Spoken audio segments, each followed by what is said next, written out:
Hello everyone. তো আগে আমরা ন্যারেশন চেঞ্জের অ্যাসার্টিভ সেন্টেন্সে কীভাবে ন্যারেশন চেঞ্জ করতে হয় সেটা আমরা দেখেছিলাম। আজকেও কিছু কিছু নিয়ম আছে, সেই নিয়মগুলো আস্তে আস্তে আমরা শিখবো এবং একটু একটু করে প্র্যাকটিস করবো এবং এক্সাম্পলের মাধ্যমে আমরা কিন্তু দেখে নেব। সো আজকে দেখে নিই যে change the mode of narration of assertive sentence. Assertive সেন্টেন্সে কীভাবে হয়, এই যে একটা এখানে রুলস দেওয়া আছে। কি বলছে যে speaker and the person spoken to, একজন বক্তা এবং আরেকজন যার সঙ্গে কথা বলছে সেটা কি হয় খেয়াল করতে হবে যে রিপোর্টেড স্পিচের পার্সোনাল প্রোনাউনের প্রয়োজনীয় পরিবর্তন করতে হবে। তাহলে কি হলো কথাটা, পার্সোনাল প্রোনাউনের কিভাবে প্রয়োজনীয় পরিবর্তন, এক্সাম্পলের মাধ্যমে আমরা দেখে নিই। কি বলছে এখানে প্রশ্নতে বলছে Riya Riya says to her brother. Riya says to her brother, Riya কি বলছে, তার ভাইকে বলছে I don't use your pencils. আচ্ছা ঠিক আছে, তাহলে রিয়া সেজ টু, এই যে দুজনের মধ্যে কথা চলছে, এটা হচ্ছে স্পিকার, এটা হচ্ছে পারসন স্পোকেন টু। ঠিক আছে, যার সঙ্গে কথা বলছে রিয়া তার ভাইকে বলছে, কি বলছে, কমা ইনভার্টেড কমার মধ্যে I don't use your pencil. এই যে আই এটা সাবজেক্ট, তারপরে ভার্ব, তারপরে অবজেক্ট, লাস্টে ফুল স্টপ দিয়ে শেষ হয়েছে। তাহলে এটা অ্যাসার্টিভ সেন্টেন্স। তাহলে অ্যাসার্টিভের ফর্মুলায় করতে হবে।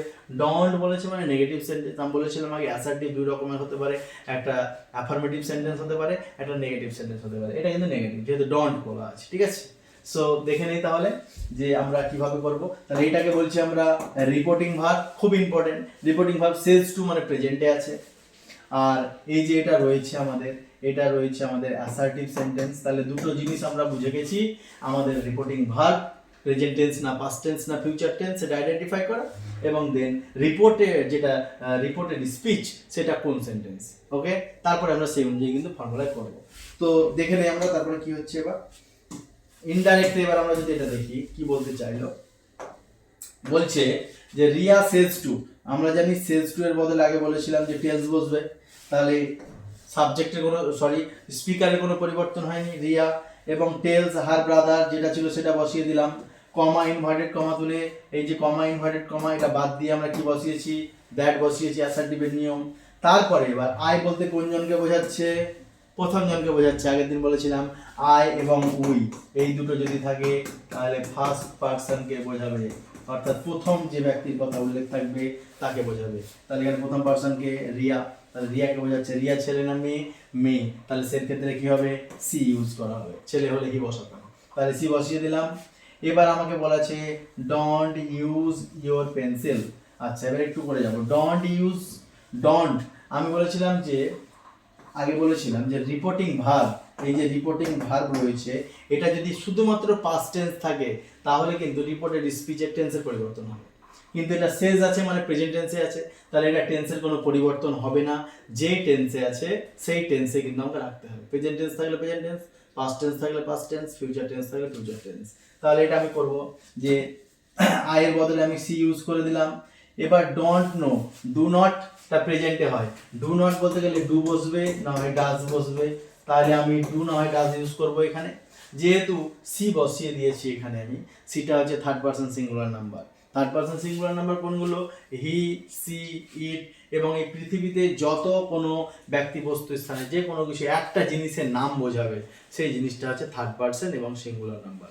থার্ড পারসন সিঙ্গুলার নাম্বার যদি হয় প্রেজেন্ট ইনডিফিনাইট টেন্সে কি হয়, ভার্বের সঙ্গে এস বাই এস যুক্ত হয়। তাহলে আমরা ডু ছিল, ডুটা হয়ে গেল ডাজ, আর যেহেতু নেগেটিভ সেন্টেন্স তার জন্য নট বসিয়ে দিলাম। ঠিক আছে, তাহলে আগে ছিল ডু নট, এটাই আমি লিখলাম, প্রেজেন্ট টেন্সেই লিখলাম, কিন্তু প্রেজেন্ট টেন্সে থার্ড পারসন যেহেতু সিটা তার জন্য আমরা ডাজ নট ইউজ করলাম। ঠিক আছে, এবং ইউজটা ভার্বটা বসিয়ে দিলাম। তারপর বলছে ইওর পেন্সিল। আচ্ছা এই জায়গাটাকে দেখে নিতে হবে। আমি বলেছিলাম আই উই থাকলে প্রথম জন, আর ইওর যদি থাকে পরের জন, তাহলে সেটা কোন জনকে বোঝাচ্ছে, এই যে দ্বিতীয় জন, পারসন স্পোকেন টু তাকে বোঝাচ্ছে। হার ফ্রেন্ড, তার হার ব্রাদার, তার ভাই, তার ভাই যেহেতু ছেলে তাহলে ছেলের ক্ষেত্রে হি বসে, কিন্তু হি হবে না, এখানে সাবজেক্টিভ কেস এই জায়গায় যেটা বসে, এই যে কমা ইনভার্টেড কমা তুলে দিয়ে দ্যাটের পর যে জায়গায় বসে এখানে সবসময় সাবজেক্টিভ কেস বসে, এটা মনে রাখতে হবে। সাবজেক্টিভ কেস কোনগুলো, এটা সাবজেক্টকে নির্দেশ করবে, যেমন হি, সি, দে, উই, যেটা দিয়ে সেন্টেন্স আমরা শুরু করতে পারি। হিজ দিয়ে তো আমরা সেন্টেন্স শুরু করতে পারি না, দেম দিয়ে আমরা সেন্টেন্স শুরু করতে পারি না, তাহলে এগুলো কিন্তু অবজেক্টিভ কেস, এগুলো পরে বসে। তাহলে এখানে যেহেতু সি বসিয়েছে, এটা ইওর বলতে তার ভাই যেহেতু ছেলে, হি এর সাবজেক্টিভ কেস হচ্ছে হিজ, তার পেন।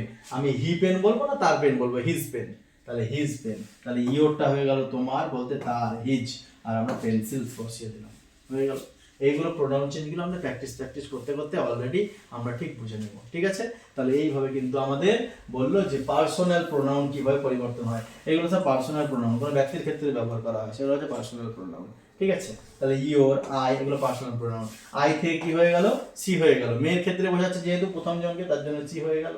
এবং এখানে ইওর বলতে গেলে তোমার বলতে দ্বিতীয় জন, তার ভাই যেহেতু ছেলে, সেহেতু আমরা হি না ইউজ করে অবজেক্টিভ কেস বসাচ্ছি, তার জন্য হিজ। আবার হিমও হয়, হিম পেন্সিল হয় না হিজ পেন্সিল হয়, এটা আমাদের কিন্তু একটু মাথায় রাখতে হবে। তাহলে এটা হিজ পেন্সিল হয়, তার পেন্সিল, হিম মানে তাকে হয়, আর হিজ মানে তার, তাহলে তার পেন্সিল পসেসিভ কেস, এটা বসিয়ে দিলাম অবজেক্টিভ কেস। তার জন্য আমরা এইভাবে কিন্তু এই রুলসটা এটাই বলছি, ঠিক আছে। তাহলে এইভাবে আমরা কিন্তু একটু একটু করে শিখতে শিখতে চলে যাব পরবর্তীতে। Thank you.